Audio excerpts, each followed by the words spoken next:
اعوذ باللہ من الشیطان الرجیم بسم اللہ الرحمن الرحیم سبح للہ ما فی السماوات وما فی الارض وهو العزیز الحکیم هو الذی اخرج الذین کفروا من اہل الکتاب من دیارهم لأول الحشر ما ظننتم ان یخرجوا وظنوا انہم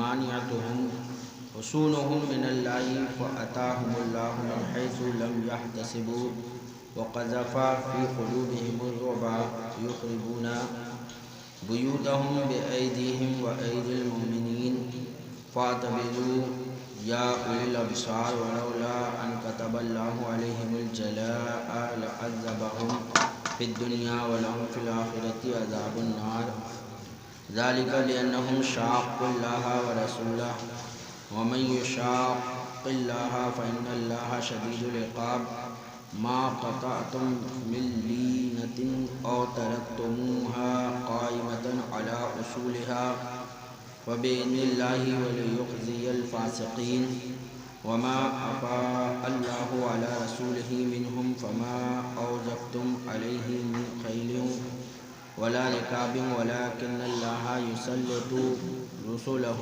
على من يشاء والله على كل شيء قدير ما أفاء الله على رسوله من أهل القرى فلله وللرسول ولذي القربى واليتامى والمساكين وابن السبيل كي لا يكون دولة بين الأغنياء منكم وما آتاكم الرسول فخذوه وما نهاكم عنه فانتهوا واتقوا الله إن الله شديد العقاب للفقراء المهاجرين الذين أخرجوا من ديارهم وأموالهم يبتغون فضلا من الله ورضوانا وينصرون الله ورسوله أولئك هم الصادقون والذين تبوأوا الدار والإيمان من قبلهم يحبون من هاجر إليهم ولا يجدون في صدورهم حاجة مما أوتوا ويؤثرون على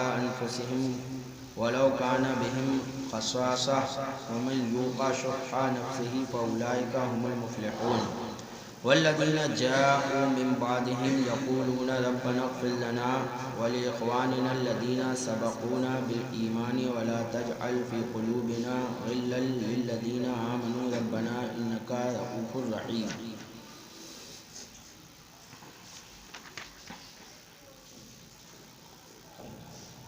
یہ سورہ حشر ہے جو مدینہ شریف میں نازل ہوئی.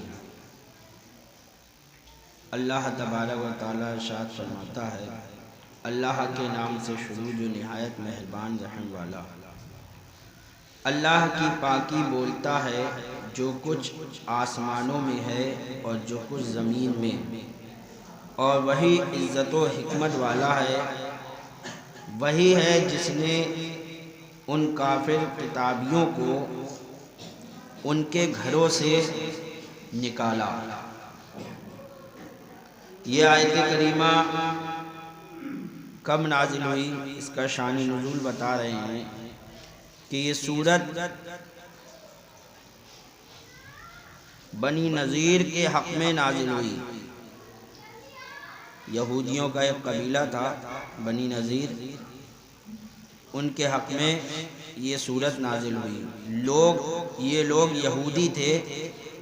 جب نبی کریم صلی اللہ تعالی علیہ وسلم مدینہ طیبہ میں رونق افروز ہوئے تو انہوں نے حضور سے اس شرط پر صلح کی کہ نہ آپ کے ساتھ ہو کر کسی سے لڑیں نہ آپ سے جنگ کریں. یعنی یہ مدینہ میں رہتے تھے، تو جب سرکار مدینہ میں ہجرت کر کے آئے تو انہوں نے صلح کر لی سرکار سے اور کہا ٹھیک ہے ہم نہ آپ کا ساتھ دیں گے نہ آپ سے لڑیں گے. یعنی اگر کسی اور سے لڑائی ہوتی ہے مسلمانوں کی تو ہم نہیں بولیں گے بیچ میں، نہ ہم آپ کے اوپر حملہ کریں گے، ہمیں یہاں چین و سکون سے رہنے دیا جائے مدینے میں. اس بات پر صلح ہو گئی. اللہ کے رسول نے اس پر صلح فرما دی ان سے. جب جنگ بدر میں اسلام کی فتح ہوئی تو بنی نذیر نے کہا یہ وہی نبی ہیں جن کی صفت توریت میں ہے. تو جب جنگ بدر ہوئی اور جنگ بدر میں 313 مسلمانوں نے 1000 کو مار گرایا، بھگا دیا کافروں کو، کافی گرفتار ہوئے۔ تو یہودیوں کے دل میں یہ بات آئی کہ واقعی یہ وہی نبی ہیں جن کا ذکر توریت میں، تبھی تو یہ اتنے سے لوگ اتنے ڈھیر پر غالب آ گئے، ان کو اللہ کی مدد ملی۔ پھر جب احد میں مسلمانوں کو ہزیمت کی صورت پیش آئی تو یہ شک میں پڑے۔ پھر جب جنگ بدر کے بعد جنگ احد ہوئی اور جنگ احد میں بھی مسلمان کامیاب ہو گئے تھے، لیکن مسلمانوں نے اپنے نبی کا ایک کہا نہیں مانا، جو نبی نے فرمایا تھا کہ کچھ تیر اندازوں کو پہاڑ کے اوپر کھڑا کر دیا تھا سرکار نے، اور فرمایا تھا ہم جنگ جیتیں یا ہاریں تم پہاڑ کی چوٹی سے مت ہٹنا، یہیں کھڑے رہنا۔ اور کافروں سے جنگ شروع ہوئی، تھوڑی ہی دیر میں مسلمانوں نے کافروں کے حوصلے پست کر دیے اور انہیں بھگا دیا، اور مال غنیمت مسلمان لینے لگے۔ یہ تیر اندازوں کا جو دستہ تھا یہ پہاڑ پر کھڑا ہوا تھا، انہوں نے کہا اب تو جنگ ختم ہو گئی، چلو۔ تو ان کے جو سردار تھے اس لشکر کے، انہوں نے کہا نہیں، سرکار نے ہمیں حکم دیا تھا کہ چاہے جنگ جیتے یا ہارے یہیں کھڑے رہنا، یہاں سے ہٹنا نہیں۔ تو کہا وہ تو سرکار نے کہہ دیا تھا اسی وجہ سے کہ جنگ ہم لوگ یہیں حفاظت کریں، اب تو جنگ ہی ختم ہو گئی، اب کیا ضرورت ہے کھڑے ہونے کی۔ یہ کہہ کر سب چلے گئے، لیکن آپ جو تھے سردار وہاں اس کے لشکر کے، وہ وہیں کھڑے رہے تیر اندازوں کے، اور باقی لوگ نیچے آ گئے۔ ادھر خالد بن ولید جو اس وقت کفر کی حالت میں تھے، ایمان نہیں لائے تھے، انہوں نے دیکھا کہ پہاڑی کے پیچھے کھڑے ہوئے تھے فوج لیے ہوئے کہ ہم پیچھے سے مسلمانوں پر حملہ کریں گے، لیکن تیر اندازوں کی وجہ سے ان کی ہمت نہیں ہو رہی تھی آگے بڑھنے کی۔ جیسے ہی دیکھا کہ تیر انداز اب ہٹ چکے ہیں، انہوں نے پیچھے سے لے کر حملہ کر دیا مسلمانوں کے اوپر، اور اس طریقے سے مسلمانوں کی جیتی ہوئی جو جنگ جو تھی وہ بظاہر ہار میں تبدیل ہو جاتی ہے۔ پیچھے سے جب ہم کافر حملہ کرتے ہیں، ادھر انہوں نے پیچھے سے حملہ کیا، مسلمان جو کافر بھاگ رہے تھے انہوں نے دیکھا ارے ہمارے ساتھی آ گئے پیچھے سے، انہوں نے مسلمانوں کو گھیر لیا، انہوں نے آگے سے حملہ کر دیا، مسلمان بیچ میں پھنس گئے، پیچھے اور آگے دونوں طرف سے حملے ہوئے، تو بظاہر مسلمانوں کو کافی نقصان ہوا اور کافی مسلمان اس میں شہید ہوئے اس وقت۔ لیکن آخر میں پھر کامیابی مسلمانوں کو ہی ملی کہ جنگ احد میں بھی کافروں کو پھر بعد میں بھاگنا ہی پڑا تھا، لیکن اس میں مسلمانوں کو کافی تعداد میں نقصان ہوا، جانی اور مالی دونوں طرح کا۔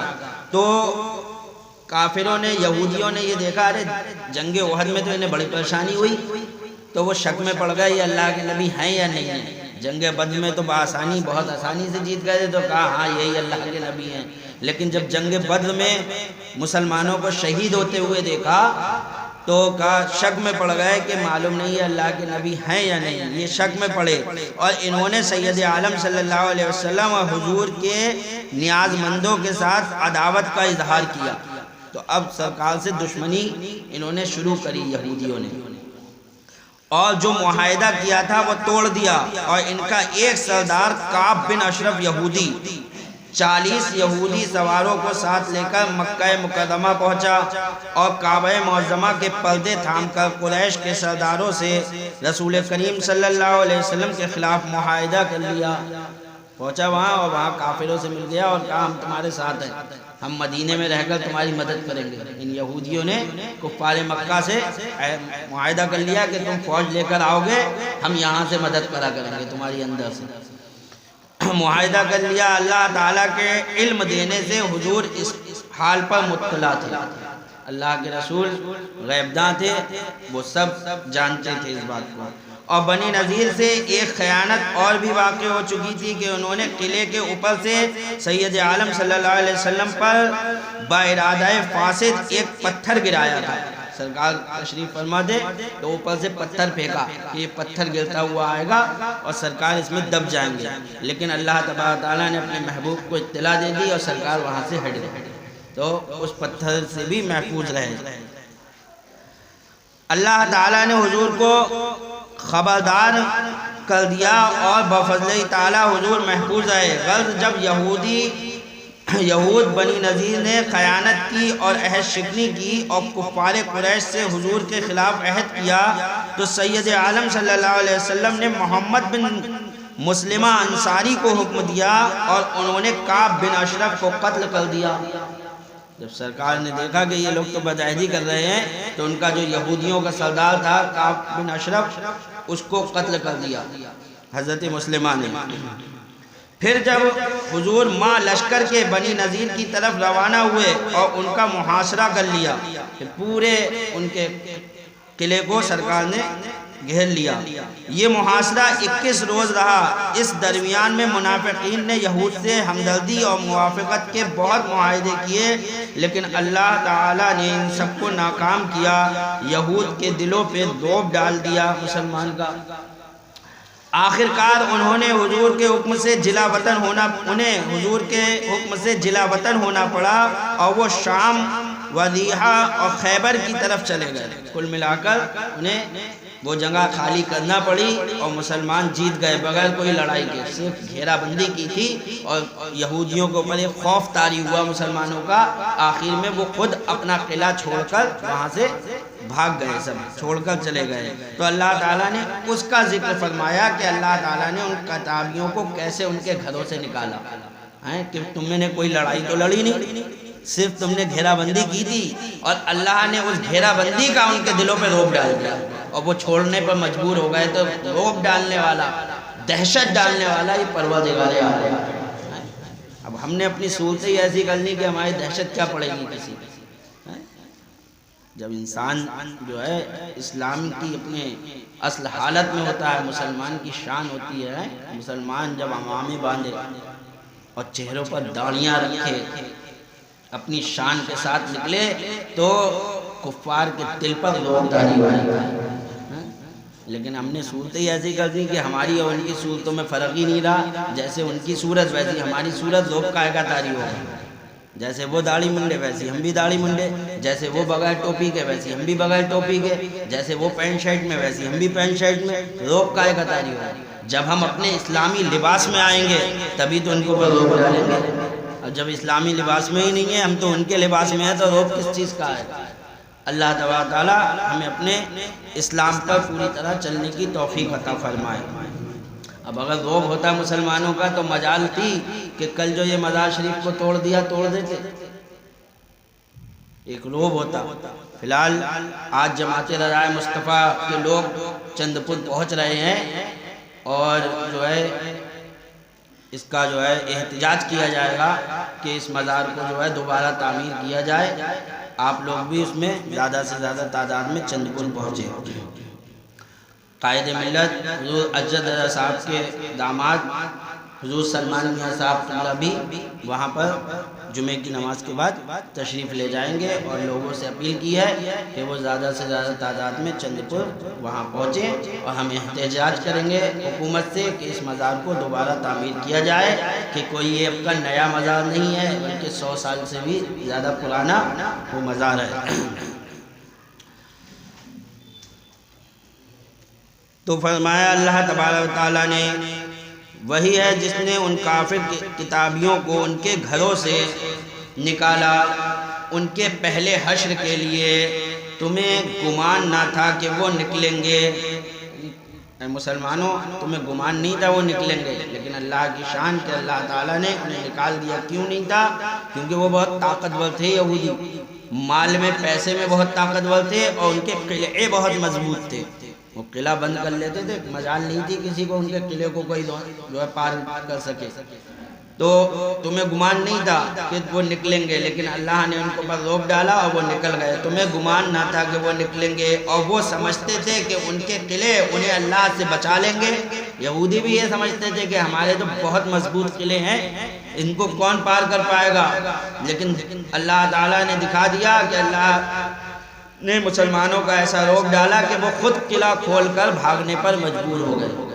اور جب قلعہ خیبر میں بند ہوئے تھے اور سوچ رہے تھے کہ اس کو نہیں توڑ پائے گا کوئی، یہ خیبر بہت مضبوط قلعہ ہے، اس کو اللہ کے شیر حضرت علی نے اپنے ہاتھوں سے اس دیواروں کو اکھاڑ کر دیا۔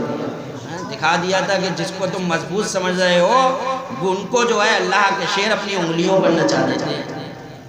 تم جنہیں مضبوط سمجھ رہے ہو کہ انہیں کوئی نہیں بھیج سکتا، ان کو تو حضرت علی ڈھال بنا کر لڑ رہے تھے.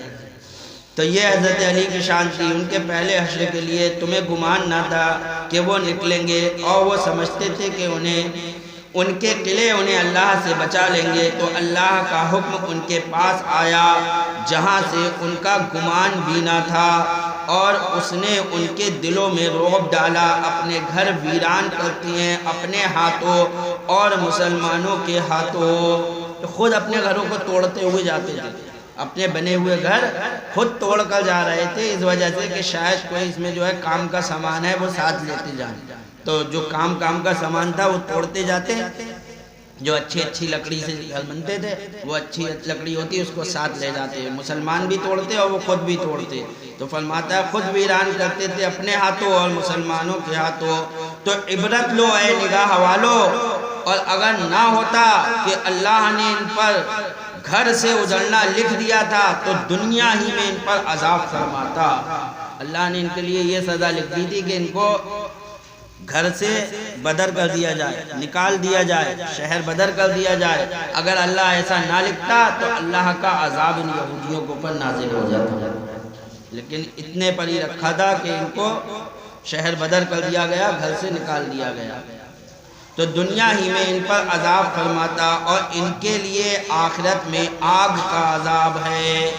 ان کے لیے آخرت میں آگ کا عذاب ہے. یہ اس لیے کہ وہ اللہ سے اور اس کے رسول سے پھٹے رہے، اور جو اللہ اور اس کے رسول سے پھٹا رہے تو بے شک اللہ کا عذاب سخت ہے. جو درخت تم نے کاٹے یا ان کی جڑوں پر قائم چھوڑ دیے، یہ سب اللہ کی اجازت سے تھا.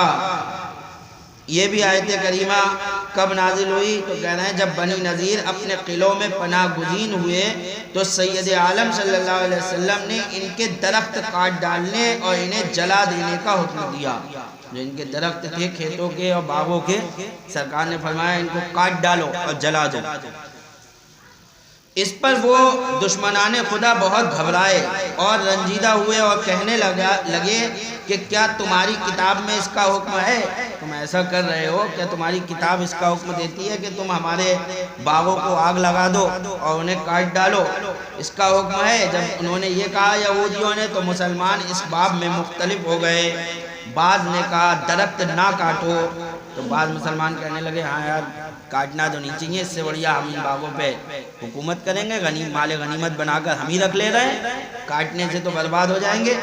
کہا درخت نہ کاٹو، یہ غنیمت ہے جو اللہ تعالیٰ نے ہمیں عطا فرمائی. بعض نے کہا اس سے کفار کو رسوا کرنا اور انہیں غیظ میں ڈالنا منظور ہے، نہیں کاٹ ڈالو، اس سے کافروں کے اوپر رعب طاری ہوگا، اس لیے کاٹنا ہی صحیح ہے. اس پر اللہ تعالیٰ نے یہ آیت کریمہ نازل فرمائی کہ یہ سب اللہ کی اجازت سے تھا. جو یہ کاٹے گئے، کاٹنے کا جو حکم ہوا یہ تمہاری اپنی طرف سے نہیں بلکہ اللہ کی اجازت سے تھا، اور اس لیے کہ فاسقوں کو رسوا کرے.